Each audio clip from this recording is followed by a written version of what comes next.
अस्सलाम वालेकुम guys, I hope you all are doing really well. और आज का व्लॉग बहुत ही स्पेशल है मेरे लिए, और ये है मेरा सेकंड उम्रा का व्लॉग। एक तो पहले से ये स्पेशल है बिकॉज़ मैं आपके साथ फिर से मैं अपना उम्रा का व्लॉग शेयर करने जा रही हूँ।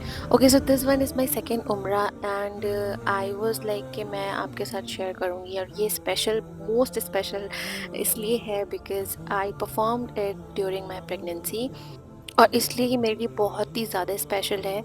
और मैं आप लोगों के साथ वैसे ये बहुत ज़्यादा टाइम से सोच रही थी कि ये वाला व्लॉग मैं शेयर करूँ, because the people, ladies who wants to come during this time, जो उनका ये वाला जर्नी होता है और ये वाले टाइम पर आना इज़ लाइक अमेजिंग। मतलब मैं आपको बता नहीं सकती। मैंने जब आई डिड नॉट कंसीव उसके टाइम पर भी मैंने ये सोच लिया था कि मैं जब भी, आई होप, मैंने बस ऐसे ही सोचा था, अल्लाह ताला से ये चीज़ मैंने एक दुआ की थी कि अगर ऐसा कुछ हुआ तो मैं ऐसा कुछ मतलब होने के बाद मैं प्रेगनेंसी के टाइम पे बिल्कुल मैं आना चाहती हूँ, और मैं मतलब उम्रा करना चाहती हूँ। बट मेरे सर्कमस्टेंसेस कुछ ऐसे थे कि मैं नहीं कर सकती थी और उसका रीज़न था सम प्रेगनेंसी कॉम्प्लिकेशन, और उसके अलावा because I conceived after 7 years, तो वो भी एक रीज़न रहा था कि हम लोग बहुत डरे हुए थे एंड वी वर लाइक कि हम कोई ट्रैवल या कुछ भी ऐसा नहीं करेंगे। लेकिन पता नहीं क्या कहते नहीं, अल्लाह ताला से आप कुछ भी दिल से मांगते हो तो वो चीज़ पूरी होती है। एकदम से हमारा प्लान हुआ। I talk to my doctor and she was like कि you are good to go, इस टाइम पे बिल्कुल आप जा सकते हो, कोई प्रॉब्लम नहीं है। और बस हमने प्लान कर लिया। अच्छा, हम बहुत सारे प्रिकॉशंस के साथ यहाँ आए थे। वी ट्रैवल्ड, फर्स्ट थिंग मैं आपको बताती हूँ कि हमने ट्रैवल किया था बाय रोड, और ये इस तरह से हमने सेटअप किया था अपनी गाड़ी में, जिससे मैं काफ़ी आराम से रेस्ट करती हुई आई हूँ। और जब मुझे लगा कि मुझे बैठना है तो मैंने ये सब हटा दिया था, क्योंकि मैंने ट्रैवल किया था फ्रॉम रियाद टू मक्का, तो ऑलमोस्ट मुझे 12 to 13 आवर्स लगना थे बाय रोड।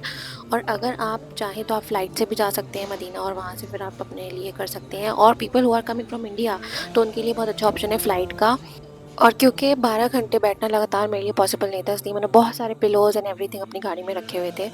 तो मैं इसलिए मैंने लेटने का भी सेटअप किया था वहाँ पर कि मैं अच्छे से आराम से यहाँ पर आ सकूँ। और बिलीव मी, बिल्कुल पता भी नहीं चला, बहुत आसानी से मैं यहाँ तक आ गई हूँ। और जो लोग बस से आना चाहते हैं, अगर उनकी कैपेसिटी है that they can sit for 12 hours, बीच बीच में आपको थोड़ा थोड़ा ब्रेक मिलेगा, 15 से 20 मिनट का, 2-3 घंटे में। तो वो अगर आप कर सकते हैं तो you are good to go. अब तो यहाँ हम पहुँच गए थे ताइफ, और यहाँ से हमें पहना था एहराम। एहराम पहनने के बाद हम लोग जल्दी से निकले मक्का के लिए, जो कि हमें जाकर उम्रा ही करना है। और सबसे पहली चीज़ कि आप अगर प्लान कर रहे हैं ड्यूरिंग योर प्रेगनेंसी, आपको चाहिए कि आप लोग अपनी जो सेकंड ट्राइमेस्टर है उसमें ही आए। सेकंड ट्राइमेस्टर में आने का रीज़न ये है कि आप लोगों को बहुत ईजी रहेगा आना, और ईज़िली आप फ़्लाइट ट्रैवल भी कर सकते हो if you are coming from India और Pakistan, from any other country. Because अगर आप फुल टर्म है या after 7 month you can not travel through airlines, कोई भी एयरलाइंस आपको परमिशन नहीं देती है, और आई थिंक सेफ़ भी नहीं है वो। तो हम लोग ने जल्दी से अपना एहराम पहनने के बाद अपने नियत करी, उसके बाद हम लोग आ गए थे। ये हमारा होटल था, और यहाँ पास में ही हमने होटल लिया। इसका रीज़न भी ये है कि मुझे बहुत ज़्यादा चलना नहीं है, तो मुझे बहुत पास होटल लेना था। तो ये एक रही आपकी तीसरी टिप। पहली आपको ध्यान रखना है कि आपने अपना जो ट्रैवल है, ट्रांसपोर्ट, सोर्स ऑफ ट्रांसपोर्ट है, वो ऐसा होना चाहिए जो आपके लिए बहुत ज़्यादा कंफर्टेबल हो। दूसरा, आप अपने सेकंड ट्राइमेस्टर में आएँ। और तीसरा, आप अपना जो भी होटल लें वो बहुत पास लें, दोनों ही जगह, मदीना शरीफ में भी और मक्का में भी, अपने हरम के बिल्कुल पास में लें, क्योंकि ऑलरेडी इन दोनों ही जगहों पर बहुत ज़्यादा चलना पड़ता है। नेक्स्ट जो चीज़ आपके लिए हेल्पफुल रहेगी वो ये रहेगी कि अगर आप नीचे जो हरम है वहाँ पर वॉक करके जो अपना तवाफ़ है वो कर सकते हैं, तब तो आप करें। और नीचे अगर भीड़ है या आपके लिए थोड़ा सा भी अनकम्फर्टेबल है तो आप वहाँ ना करें।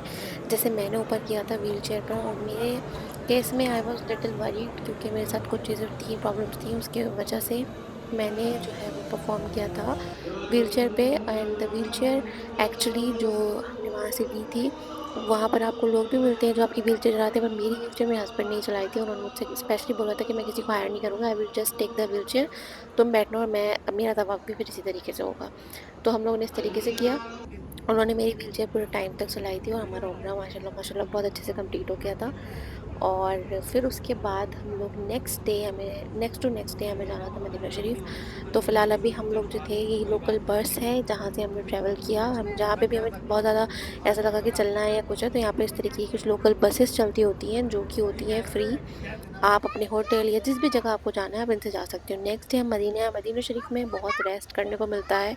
जैसे कि आप लोगों को पता होगा, अगर जो लोग आए हैं, यहाँ पर ज़्यादा कुछ नहीं करने को होता है। आप अपनी इबादत करें, आप यहाँ पे थोड़ा सा रेस्ट करें, आप यहाँ पे बहुत सुकून आपको मिलता है। मदीना शरीफ में एक्चुअली एक अलग ही किस्म का सुकून, और वैसे ये एक तरह से रेस्ट की ही प्लेस हो जाती है। जब आप आते हो मक्का से उम्रा करके, उसके बाद जब आप यहाँ आते हो तो आपको यहाँ बहुत अच्छा लगता है और आपको काफ़ी कुछ हद तक आराम भी मिल जाता है, क्योंकि यहाँ पर इतना ज़्यादा कुछ करने को नहीं है। तो जब मैंने अपना उम्रा परफ़ॉर्म किया था, तो मैंने ये सोच लिया था कि मैं जो हूँ आप लोगों के साथ ये चीज़ें शेयर करूँगी जो मुझे बहुत ज़्यादा हेल्पफुल रही। सबसे पहली चीज़, आप लोगों को जो मंथ होते हैं, जिस मंथ में आपने उम्रा करना है, आप उसको भी अपने माइंड में रखें, क्योंकि स्पेशली कुछ मंथ्स ऐसे होते हैं जो हरम शरीफ में बहुत ज़्यादा भीड़ होती है। जिन मंथ्स में, आप उनको अवॉइड करें। ऐसे मंथ जिनमें बहुत ज़्यादा भीड़ होती है वो आप ऑनलाइन चेक कर लें। रमज़ान में बहुत ज़्यादा यहाँ पे रश होता है, तो आप कोशिश करें, क्योंकि देखिए आपका मकसद है कि आपको अपने इस टाइम पर जो है वो उम्रा करनी है। ऐसा नहीं है, किसी किसी का सेकंड ट्राइमेस्टर हो सकता है रमज़ान में पड़े या रमज़ान के आसपास पड़े, और ऐसे टाइम पे पड़े कि उम्रा के दिन ना हो, जैसे आज के टाइम पे उम्रा नहीं होता है। तो वो डिपेंड करता है कि आपके लिए आपकी जर्नी अल्लाह ताला किस तरह से ईज़ी करते हैं। मेरे लिए मेरी जर्नी अल्लाह ताला ने बहुत ईज़ी कर दी थी। पता नहीं, मैंने बस सोचा था, इसलिए आप दिल से दुआ करें और दिल से चाहें कि आपको जो है यहाँ आना। बिलीव मी गाइज़, अगर जब आप यहाँ आने का प्लान करते हो ना, आप दिल से बस अल्लाह ताला से एक बार कह दें कि मुझे बस कैसे भी आपका घर देखना है, तो आप देखिएगा कि आपके लिए कैसी चीज़ें आसान होती हैं। How he will make it easy for you. आपको ना जब आप वापस घर आ जाएंगे तो आपको लगेगा कैसे कैसे सब कुछ हो गया और पता भी नहीं चला। एक्चुअली हसल होता है जब भी आप कहीं घर से बाहर जाते हैं कुछ भी, लेकिन वो वर्थ है, क्योंकि यहाँ का आना is something like really special. So this was all for this video and I truly wanted to share my experience. जो भी चीज़ें थी मैं आप लोगों के साथ एक्चुअली शेयर करना चाहती थी, और मेरे जो भी एक्सपीरियंस थे, जो भी चीज़ें थी, मैंने आप लोगों के साथ शेयर किया। अगर आप लोगों को और सारी चीज़ें मुझसे कुछ पूछना है, if you have any queries and doubt, you can ask me comment down below.